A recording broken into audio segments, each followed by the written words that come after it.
사사기는 약 3,000년 전에 기록된 성경입니다.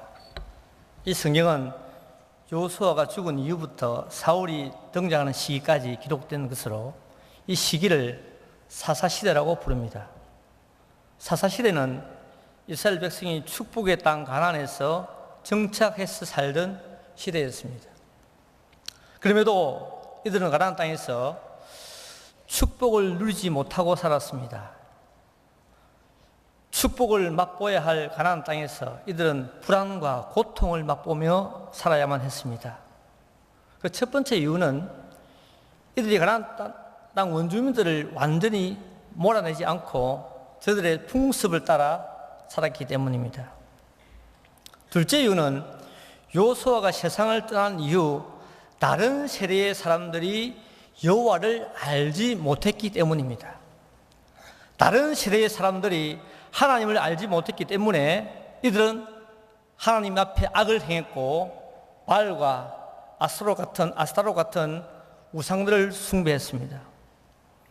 우상 숭배에 빠지자 하나님은 이들에게 진노하고 재앙을 내렸습니다. 사사기 2장 15절에 보니까 그들이 어디로 가든지 여호와의 손이 그들에게 재앙을 내리시니, 그 다음 말씀, 그들의 괴로움이 심하였더라. 재앙으로 인해 괴로움이 심했다고 했습니다. 여러분, 오늘 본문에 이스라엘이 미디안의 침략을 받고 괴로움을 당하고 있는 것도 이런 이유입니다. 6장 1절에 이스라엘 자손이 또 여호와의 목전에 악을 행하였으므로 여호와께서 7년 동안 그들을 미디안의 손에서 넘겨주시니라고 했습니다. 또 이스라엘 자손이 여호와 앞에 목전에서 악을 행했다. 또 여호와 앞에서 악을 행했다고 했습니다. 여러분, 이로 인해 7년 동안 산이나 동굴에서 집을 짓고 살았습니다. 농사도 짓지 못했고 모든 가축들도 빼앗겼습니다. 그 결과 이스라엘의 궁핍함이 심했다고 성경은 말하고 있습니다. 이 위기의 순간에 이스라엘 백성들이 하나님께 부르짖었습니다. 그러자 하나님은 기돈을 부르시고 그의 300용사를 통해 미디안 군대에 13만 5천 명을 물리치십니다. 그것도 300명의 용사로 아무 무기 없이, 아무 전략 없이 나팔과 횃불과 항아리만을 가지고 13만 5천 명을 물리칩니다. 한 명이 450명을 이겼습니다. 군사학적으로 설명이 도저히 안 되는 전쟁입니다. 어떻게 한 명이 450명을 이깁니까? 어떻게 전쟁터에서 무기가 아닌 나팔과 횃불과 항아리만을 가지고 이길 수 있을까요? 오늘 저는 본문을 통해 기드온과 300용사가 어떻게 미디안 군대를 공격하고 승리할 수 있었는지, 그 비결이 무엇인지 함께 살펴보기 원합니다. 첫째, 상황과 때를 분별하여 절제할 줄 알아야 합니다. 오늘 본문은 이스라엘이 거대한 미디안 군대를 먼저 공격하는 것으로 시작됩니다. 6장 16절에 보니까 하나님은 기드온에게 내가 반드시 너와 함께 할 것이니 너가 먼저 미디안을 공격하라고 말씀하십니다. 너가 먼저 공격하라. 지금 미디안 군대가 있는 곳은 이스라엘 북쪽에 있는 모레산에서 조금 떨어져 있는 어느 골짜기라고 합니다. 이때 기드온의 군대는 이스라엘 네 지파에서 징병된 3만 2천 명이었습니다. 반면 미디안의 군대는 7장 12절과 8장 10절을 근거로 보면은 13만 5천 명이었습니다. 거기다가 낙타와 철기 무기를 소지한 군대였습니다. 숫자적으로 계산하면은 이스라엘 군사 한 명이 미디안 군대 4명을 상대해야만 했습니다. 그런데 막상 전쟁이 시작될 즈음에 하나님은 기드온이 뽑은 3만 2천 명의 군사가 너무 많다고 했습니다. 심지어 기드온 너가 뽑은 3만 2천 명으로 전쟁을 하지 않겠다고 했습니다.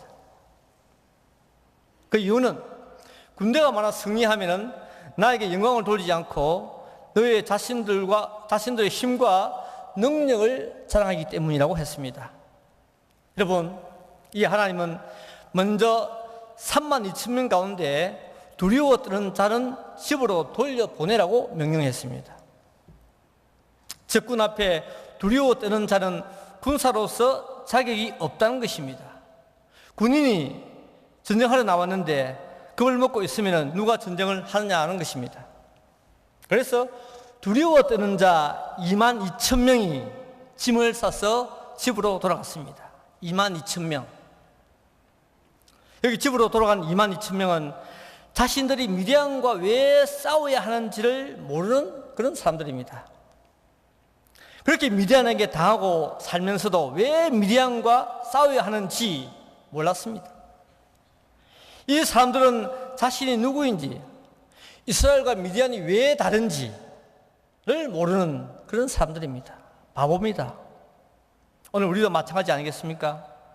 교인이 뭐 하는 사람인지, 왜 예수를 믿어야 하는지, 왜 우리가 믿음의 싸움을 해야 하는지 모르는 교인들이 꽤 많습니다. 여러분, 이제 10,000명의 군사가 남았습니다. 하지만 하나님은 아직도 수가 너무 많다고 했습니다. 그리고 다음 단계로 10,000명의 군사를 물가로 데려가서 물을 마시게 하라고 했습니다. 물을 마실 때 개처럼 물을 핥아 먹는 자와 무릎을 꿇고 마시는 자를 구분하라고 말씀하셨습니다. 이를 좀 더 정확하게 설명하면은 무릎을 꿇고 마시는 자와 무릎을 꿇지 않고 마시는 자를 구분하라는 것입니다. 그런데 여러분, 본문 5절과 6절을 자세히 보시면은 물을 마시는 사람이 세 종류로 나타납니다. 첫째는요, 개처럼 혀로 물을 핥는 병사가 있고, 둘째는 아예 물을 꿇고 물을 마시는 병사가 있고, 셋째는 손으로 움켜 입에 대고 먹는 병사가 있습니다. 좀 헷갈리시죠? 이 본문을 우리가 어떻게 이해해야 합니까? 정리하면은 첫 번째 사람과 세 번째 사람은 같은 인물입니다. 이해되십니까? 첫 번째 사람과 세 번째 사람은 같은 인물입니다. 그래서 무릎을 꿇고 마시는 자와 꿇지 않고 마시는 자가 딱 구분이 됩니다. 이때 하나님이 선택한 용사는 무릎을 꿇지 않고 물을 마신 300명이었습니다. 나머지 9,700명은 무릎을 꿇고 물을 마셨기에 제외됐습니다. 여러분, 무릎을 꿇고 마시는 것과 꿇지 않고 마시는 것이 그렇게 큰 차이가 있을까요?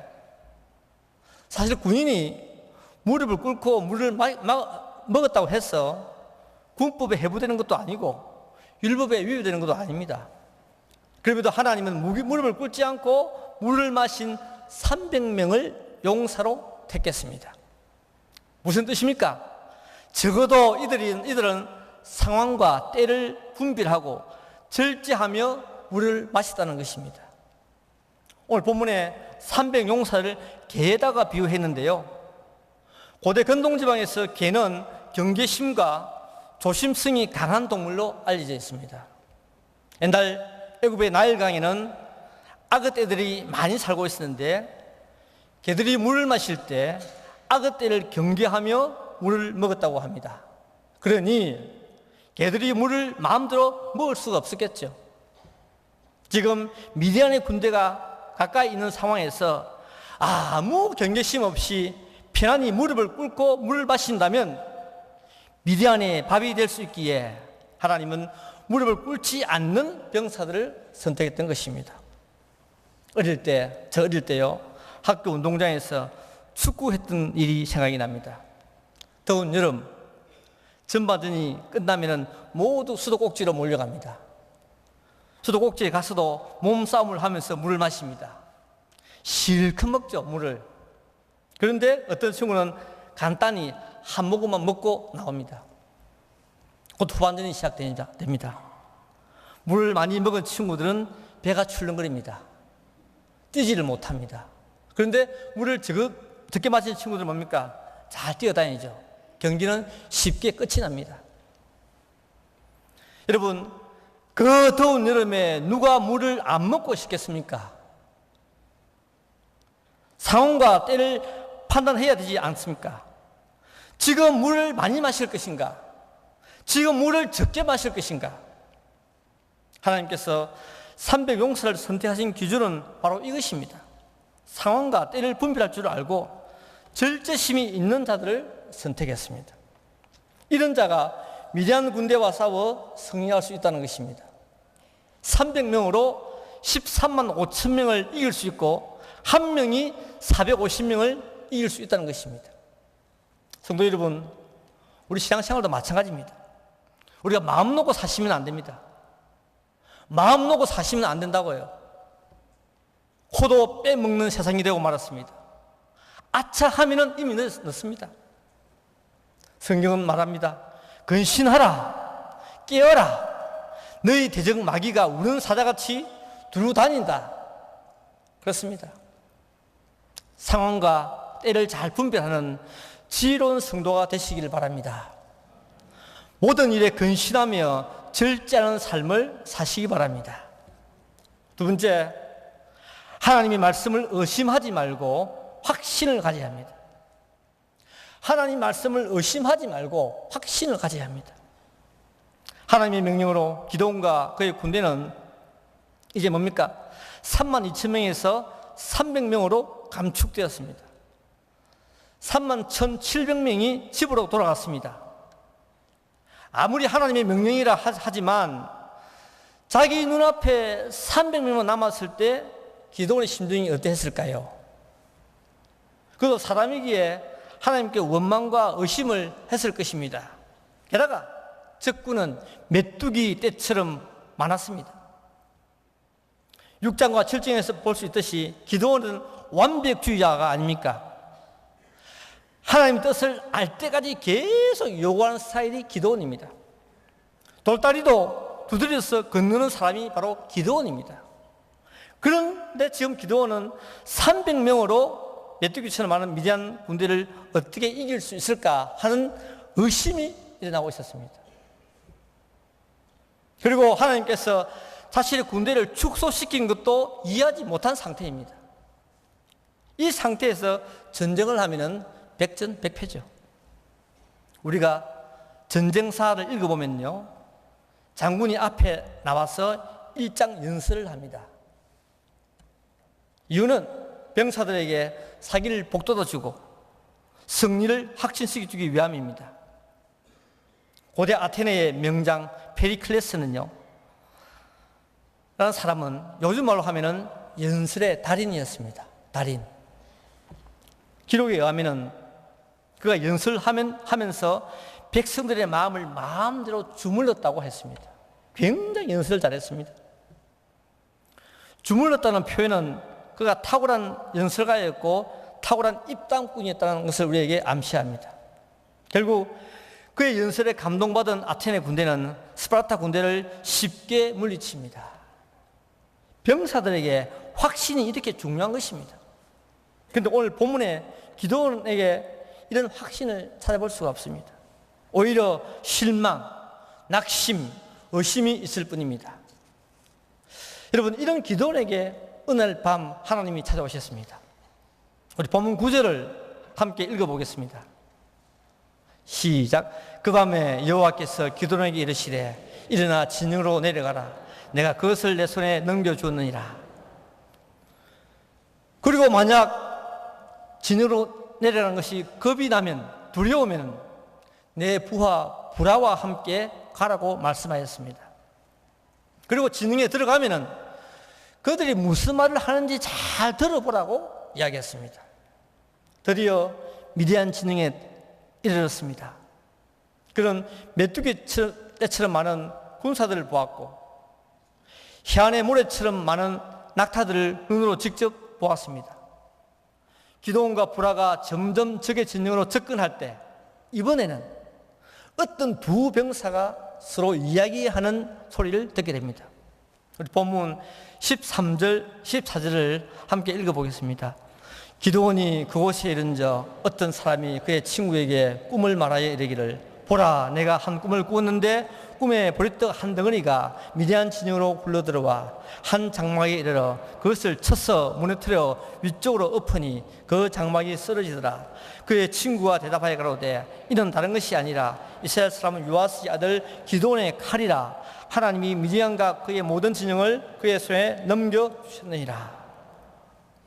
기드온은 몰래 두 병사의 꿈 이야기를 듣고 난 후 곧장 하나님께 경배했다고 15절에 말하고 있습니다.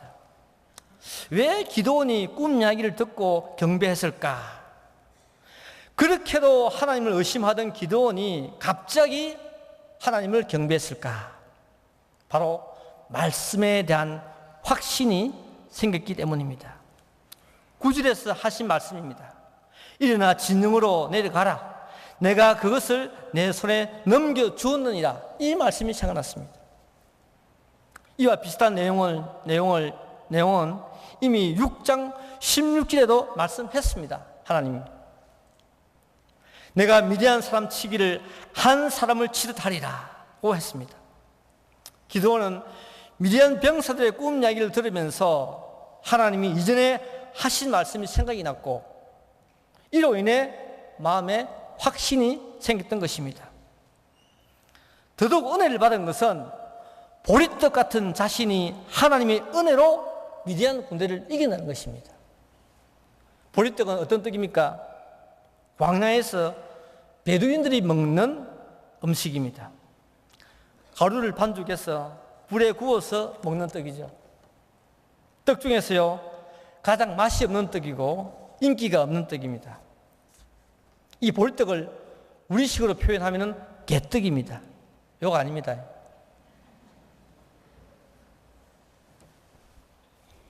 오늘 개가 많이 나와가지고 죄송합니다. 네, 개떡입니다. 우리는 기분이 나쁘면 개떡 같아고 하죠. 기도는 늘 자신을 볼품없는 보리떡 같은 존재, 개떡 같은 존재로 생각했습니다. 근데 하나님은 꿈을 통해 은혜를 주었습니다. 보리떡 같은 자신이 미디안 군대를 물리친다는 것입니다. 그것도 13만 5천 명을. 이로써 하나님에 대한 의심은 사라지고 기드온의 마음에는 승리에 대한 확신이 생겨났던 것입니다. 여러분, 저는요 우리 그리스도인들에게 있어서 확신의 문제는 그 어떤 것보다 중요하다고 생각이 됩니다. 확신의 문제. 우리는 말씀의 확신을 따라 사는 존재가 아닙니까? 내가 그리스도인한 확신, 내가 죽어서 천당 간다는 확신, 하나님이 나와 함께하는 확신, 예수가 나의 영원한 구주라는 확신, 이런 확신이 없으면 내가 왜 교회 오지? 빚은 헌금은 내가 왜 내야 되지? 교회 봉사 왜 해야 되지? 왜라고 하는 물음표만 달고 다니는 물음표 교인이 될 것입니다. 우리 확신이 없으면요.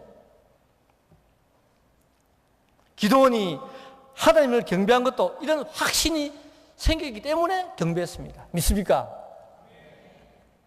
어거스틴을 아실 것입니다. 그는 하나님의 존재를 인정하고 예수를 믿고 있었지만 확신이 없었습니다. 어거스틴이. 그 유명한 사람이. 암브로스 감독의 교회에 출석을 하고 설교를 듣고 은혜를 받았지만은 마음에 확신이 없었습니다. 그래서요, 결국 나중에요, 괴로워서 울게 됩니다. 나중에는 친구를 떠나서 혼자 무화과 나무 밑에서 웁니다. 엄청 크게 웁니다. 책을 읽어보면은. 나중에는 쓰러집니다. 무화과 나무 밑에서 울다가.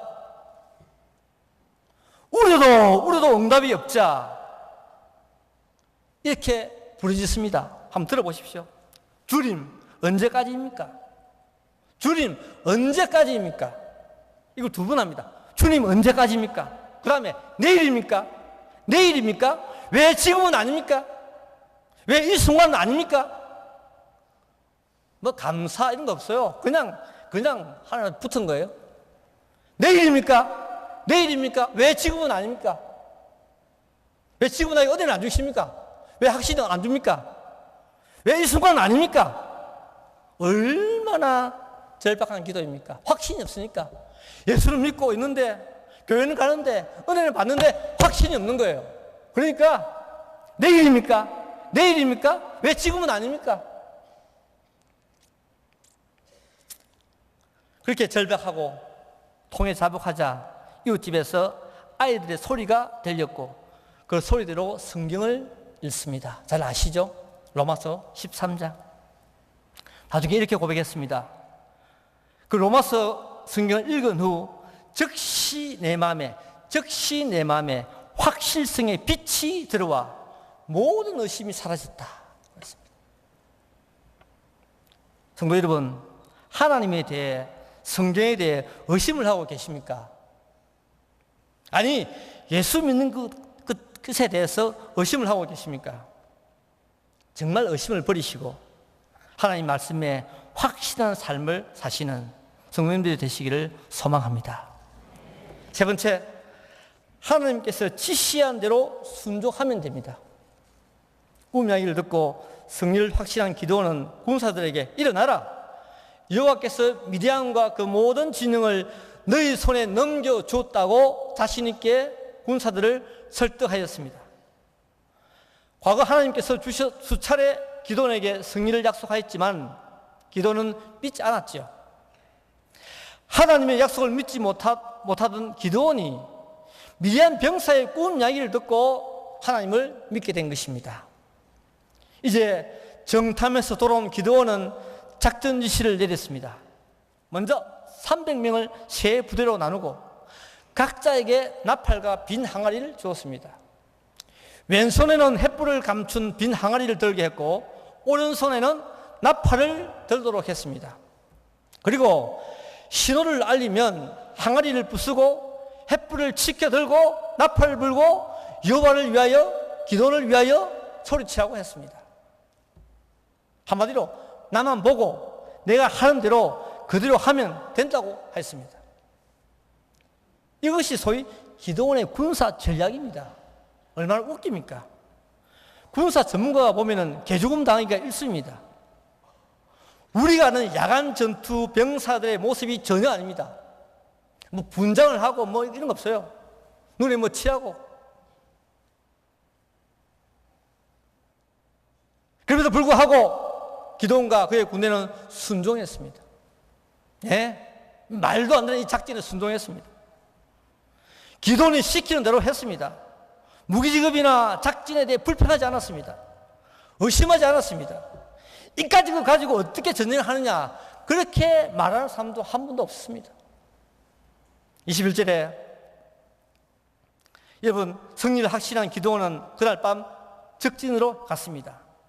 그들이 미디안 진영에 도착했을 때 마침 경비병이 교대하는 기간이라 공격하기에 아주 적당했습니다. 역시 처음부터 하나님이 개입한 전쟁임을 확신했습니다. 때가 되어 나팔을 불고 항아리를 부수고 횃불을 치게 들고 여호와와 기도원을 칼이라고 외치자 놀라운 사건들이 벌어졌습니다.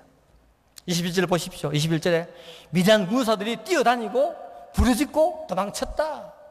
뛰어다니고 부르짖고 도망쳤다. 어떻게 이런 일이 가능할까? 당시 미디안 군인들은 기로는 나팔 소리와 여호와와 기도원의 칼이라 라는 소리만 들었습니다. 눈은 뭐요? 횃불을 보았을 뿐입니다. 눈과 귀가. 어떻게 생각하면 별것 아닙니다. 그런데 이것들로 인해 뛰어다니고 부르짖고 도망하는 일이 벌어졌습니다. 군인들이 이런 것에 놀라면 군인이 아니죠. 그렇지 않습니까?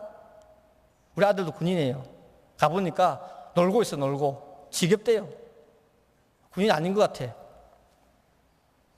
무슨 괴물을 보면 이해가 됩니다. 괴물. 뭐 귀로 듣고 눈을 봤어요. 이거 보고만 놀래가지고 나잔칩니다. 근데 여러분, 이것이 기도원 전쟁의 특징입니다. 하나님이 지시하신 대로 하면 이렇게 됩니다. 기도원의 300 용사는 기도원이 지시한 대로 행동했습니다. 순종했습니다. 이제 미디안 13만 5천 명이 허겁지겁 도망가자. 이번에는 하나님이 개입을 합니다. 하나님이 개입하여 서로 칼로 찔러 죽이는 기이한 현상이 발생됩니다. 밤이라서 아군과 적군의 구별이 안 된 상태라 많은 미디안의 병사가 목숨을 잃었습니다. 서로 죽이는 참극이 벌어졌습니다. 일부 미디안 군대는 아벨 무홀라의 경계까지 도망을 쳤다고 했습니다. 그리고 기드온은 이때까지 전쟁에 참석하지 않았던 납달리, 아셀, 므낫세 지파 사람들까지 동원해서 미디안을 추격하라고 명령했습니다. 또한 기드온은 에브라임 사람들로 하여금 미디안 군대를 쫓게 하여 그들의 장수 오렙과 스앱을 죽게 만들었습니다. 성도 여러분, 기드온의 전쟁이 하나님이 주도하신 전쟁이면 틀림이 없습니다. 하지만 이 전쟁에서 분명 300용사의 역할이 있음을 우리는 기억을 해야 됩니다. 무엇입니까? 첫 번째, 나팔을 부는 것입니다. 본문에서 나팔은 전쟁의 시작을 알리는 신호입니다. 나팔을 불고 그 다음에 항아리를 깨트려야 합니다. 나팔을 불자 미디안 진영이 혼돈에 빠졌고, 나팔을 불자 자기들이 서로 칼로 찔러 죽였습니다. 나팔은 사람들을 혼란하게 만드는 그런 특성이 있습니다. 제가요 3주 전에 저희 아내와 함께 잠실 야구장에 갔습니다. 정말 오랜만에 갔습니다. 마음먹고 앉았는데 내 옆에 초등학생 3명이 앉았는데 두산 팬이었습니다. 처음부터 애들이 심상치 않았습니다. 경기를 하자마자 저 옆에 와서 나팔을 불어댑니다. 저는요 야구 보면서 나팔 부는 거 처음 봤어요. 매일 비닐 쓰고 이거 봤는데 기분이 조금씩 안 좋았어요. 계속 두산이 점수 낼 때마다 붕붕 하니까. 그래서 제가 한마디 했죠.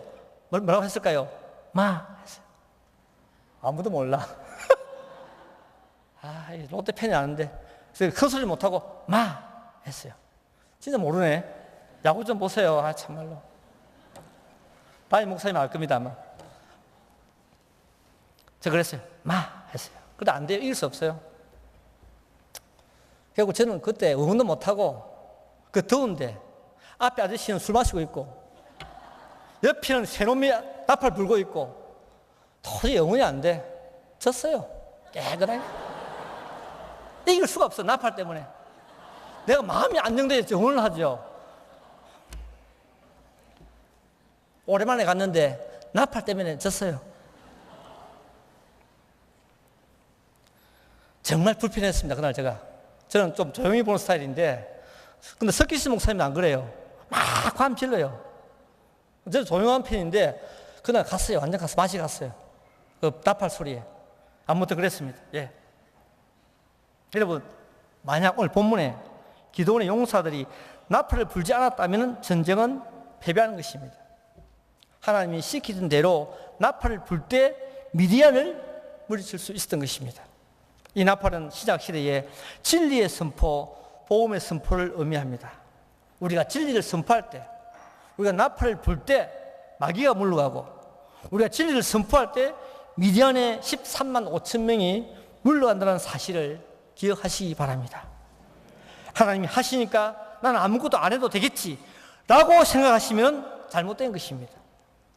하나님이 저와 여러분에게 나눠주신 나팔을 불어야 합니다. 나팔을 불어야 꼬인 문제들이 해결되고, 나팔을 불어야 원수가 물러가고, 나팔을 불어야 승리할 수 있음을 기억하시기 바랍니다. 두 번째, 항아리를 부수고 횃불을 지켜들어야 합니다. 기드온 군대의 무기라고 하면은 사실상 나팔과 횃불입니다.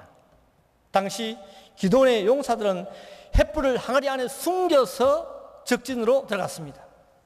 그리고 나팔을 불 때 항아리도 부수라고 했습니다. 항아리가 깨져 소리가 나고 횃불을 치켜 들었을 때 미디안의 군대가 놀라고 혼란에 빠져 승리하게 된다는 것입니다. 여기 횃불이 횃불의 기능을 다하기 위해서는 반드시 항아리 밖으로 나와야 합니다. 이해되십니까? 그러기 위해서는 반드시 항아리가 깨트려져야 합니다. 깨져야 합니다. 그런 후에 여호와를 위하여, 기도를 위하여 소리치면 되는 것입니다. 오늘 기도원의 용사들이 항아리를 깨트려 승리한 것처럼 여러분, 우리도 깨트려야 할 것을 깨트려야 합니다. 내 속에 나를 지배하고 있는 세상적인 것들을 깨트려야 됩니다. 내 앞을 막고 있는 악, 내 고집, 내 자아, 내 생각, 온갖 세상의 것들, 항아리를 깨야 됩니다. 그렇게 깨지 않고는 우리 속에 있는 진리를, 횃불을 지켜들 수 없고 축복의 삶을 살 수가 없습니다. 중고 여러분, 그리고 헌신을 다짐하시는 신방장 여러분, 오늘 우리 주변에는 보이게 보이지 않게 수많은 미디안 병사들이 우리를 위협하고 있습니다. 우리는 사자와 같이 두루 다니며 삼킬 자를 찾고 있습니다. 우리가 미디안 군대를 이길 수 있을까요? 우리가 우는 사자를 이길 수 있겠습니까? 우리에게는 이들과 맞서 싸울 무기가 없습니다. 사실상. 오늘 하나님께서 왜 기도원과 그의 용사를 성경에 기록했을까요? 바로 우리의 연약함 때문입니다. 너희들의 힘으로서는 아무것도 할 수 없다는 것입니다. 너희들이 많이 배우고 똑똑해도 안 된다는 것입니다. 하지만 나를 믿고 따라오면 어떤 적이라도 물리치고 승리한다는 것입니다. 내 말을 의심하지 말고 내가 지시하는 대로 나팔을 불고 횃불 들고 소리를 치면은 기적이 벌어진다는 것입니다. 그런데 저와 여러분은 어떻게 살아가고 있습니까?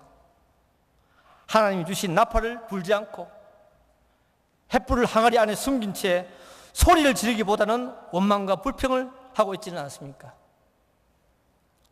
불신자처럼 온갖 꾀를 내고 남을 속이고 인간적인 방식으로 살아가고 있지는 않습니까? 여러분, 하나님의 말씀을 다시 한번 붙잡기 바랍니다. 횃불을 들고 나팔을 불기 바랍니다. 그리고 여호와의 이름을 힘껏 외쳐 축복을 체험하시는 성도님들 되시기를 주님의 이름으로 축원합니다.